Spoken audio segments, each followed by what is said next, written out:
Olá a todas, todos e todes. Eu me chamo Luciara, sou historiadora de arte, educadora, docente, ativista, curadora, pesquisadora. Atuo nessas diversas áreas dentro do sistema das artes, por entender que são áreas relacionadas e que o sistema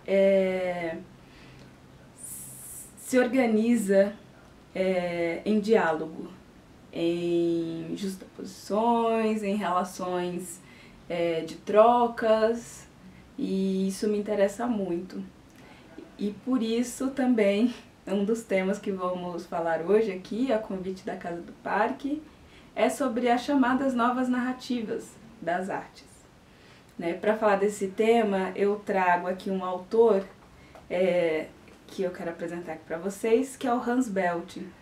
Hans Belting é um historiador de arte alemão que no início da década de 90 escreveu esse livro chamado Fim da História da Arte.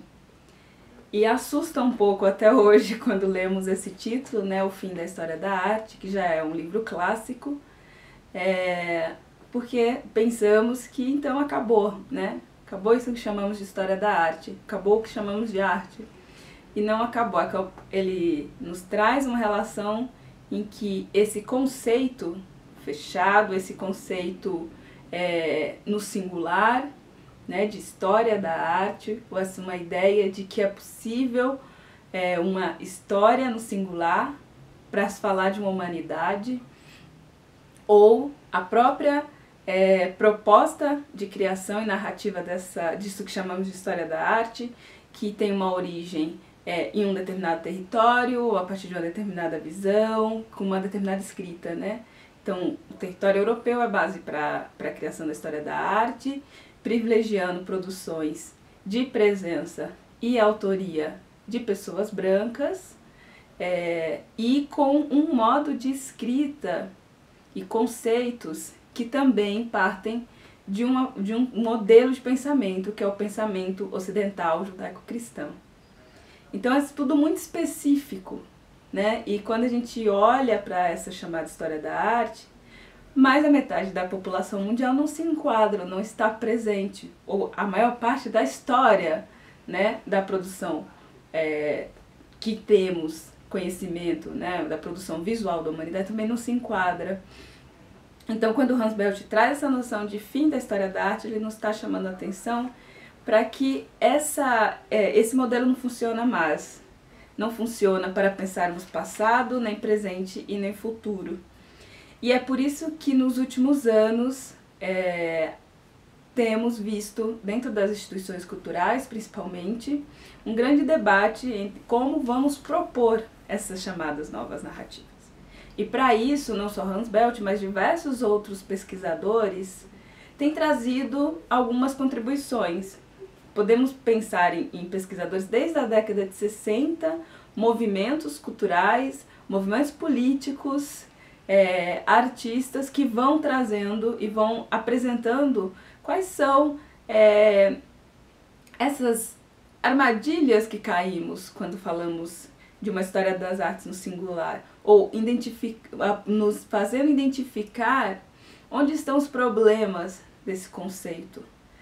Então, autores como Stuart Hall, que nos propõe a pensar uma história das artes a partir da cultura, a partir de vias e interações entre fluxos de objetos e pessoas. O próprio Hans Belting, que também nos convida a pensar as artes como fazeres visuais, como manifestações visuais, questionando o termo arte, já que esse termo ele hierarquiza, ele separa, ele classifica objetos e atribui valor a uns e em detrimento de outros. E os critérios usados para essa valorização não necessariamente fazem sentido a todos. Então, como criarmos modelos de organização, de pensamento visual, em que respeite as diferentes visões, produções e desejos com os objetos. Então essas são algumas das maneiras com qual o Hans Beltt nos tem proposto, nos tem convidado a pensar. Um outro teórico que eu gostaria de trazer para vocês também é o Chika Okekagulu, um historiador de arte nigeriano que tem pensado a partir dos modernismos e das produções modernas e contemporâneas africanas, como é possível também pensar histórias das artes que não passem por uma centralidade europeia, mas que a sua centralidade seja os outros territórios ou outros continentes.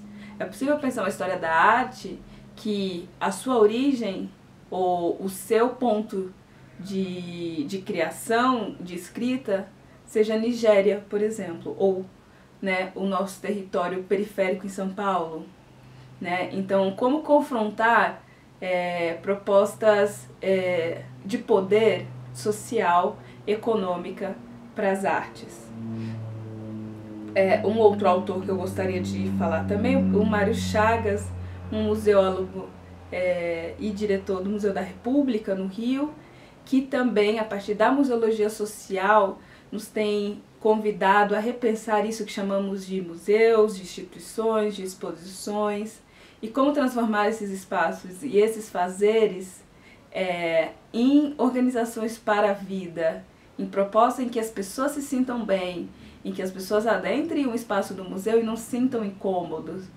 Por que esse incômodo ocorre para alguns? Quais são os índices ou que podemos alterar nesse espaço para que todos se sintam bem? Para que o museu pense esse seu entorno, pense a sua sociedade. É fundamental que não só as instituições passem a pensar sobre isso, que os pesquisadores, mas que todos nós enquanto sociedade, porque a visualidade é parte da nossa Constituição.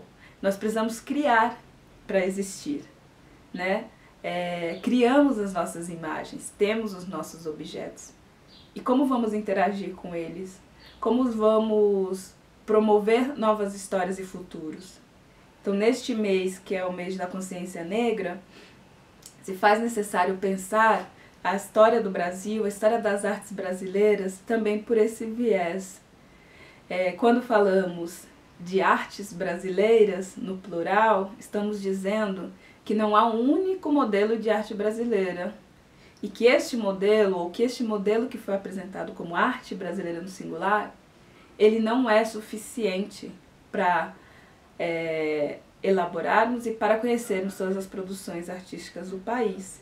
É necessário pensar o Brasil enquanto campo territorial nacional, com todos os seus estados.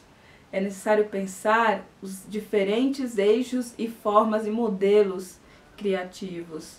É necessário pensar como os marcadores sociais, como classe, gênero e também as identidades raciais, elas são elaboradas nesse campo. Então convido a vocês a fazerem essa reflexão conosco. Vou colocar aqui, adicionar alguns autores também neste vídeo para que continuamos nesse diálogo e construamos um futuro melhor, um futuro onde todos possam se sentir bem e que as artes elas sejam sempre escritas de maneiras amplas, plurais e cada vez mais inclusivas. Muito obrigada.